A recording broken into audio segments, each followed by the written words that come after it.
राजस्थान के मुख्यमंत्री अशोक गहलोत ने बुधवार को उदयपुर के आदिवासी इलाके में अपना 72वां जन्मदिवस मनाया। इस दौरान उन्होंने आदिवासी छात्रों के साथ बातचीत की, उनके साथ खाना खाया, उनकी समस्याएं सुनी और एक पूरी रात वहीं बिताई। इस कार्यक्रम के पीछे कांग्रेस पार्टी का खासा मिशन है, इसलिए आज हम आपको बता रहे हैं आदिवासी इलाके में सीएम गहलोत के जन्मदिवस मनाने के पीछे की सियासी राज क्या है। राजस्थान में इस साल विधानसभा चुनाव होने हैं और अगले साल लोकसभा चुनाव के लिए कांग्रेस ने अपने पारंपरिक वोट बैंक दलितों और आदिवासियों की ओर रुख किया है। इसके लिए कांग्रेस ने राजस्थान में मिशन 59 लॉन्च किया।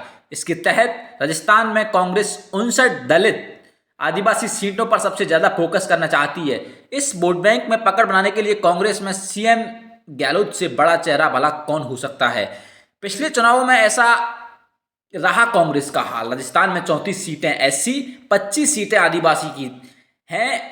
पिछले तीनों चुनावों का गणित देखें तो 3 कार्यकाल में 2 कांग्रेस के रहे हैं। इसके बावजूद पिछले तीनों चुनावों में बीजेपी ने इन दोनों कैटेगरी में अच्छी खासी सीटें जीती हैं। विपक्ष में रहने के बावजूद भी बीजेपी एससी सीटों पर आगे है। पिछली तीनों विधानसभा चुनाव में बीजेपी ने कुल 177 दलित आदिवासी सीटों में से 88 पर जीत हासिल की है, जबकि 2 बार सत्ता में रहने के बावजूद कांग्रेस सिर्फ 69 सीटों पर ही जीत पाई।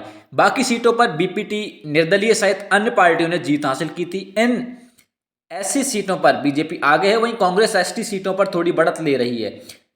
इस चुनाव में लड़ाई और दिलचस्प होगी। पहले इन सीटों पर कांग्रेस के सामने सिर्फ बीजेपी ही चुनौती हुआ करती थी, लेकिन अब कांग्रेस के लिए बीटीपी के रूप में एक नई चुनौती खड़ी हो गई है। पिछली बार बीटीपी ने 11 सीटों पर चुनाव लड़ा, 0.72% वोट हासिल कर 2 सीटों पर जीत हासिल की थी। ऐसे में इस बार माना जा रहा है कि बीपीटी ज्यादा सीटों पर चुनाव लड़ सकती है। बसपा बनेगी कांग्रेस के लिए बड़ी चुनौती। दलित सीटों पर कांग्रेस के लिए बसपा भी बड़ी चुनौती है। पिछले चुनावों में बसपा ने 6 सीटों पर जीत हासिल की थी, 4% से ज्यादा वोट हासिल किया था। हालांकि बाद में कांग्रेस बसपा के सभी विधायकों को कांग्रेस में शामिल करने में सफल रही थी। हालांकि पिछले कुछ सालों में कांग्रेस और बसपा के रिश्तों में खटास आई और माना जा रहा है कि आने वाले चुनावों में बसपा को नुकसान पहुंचाएगी।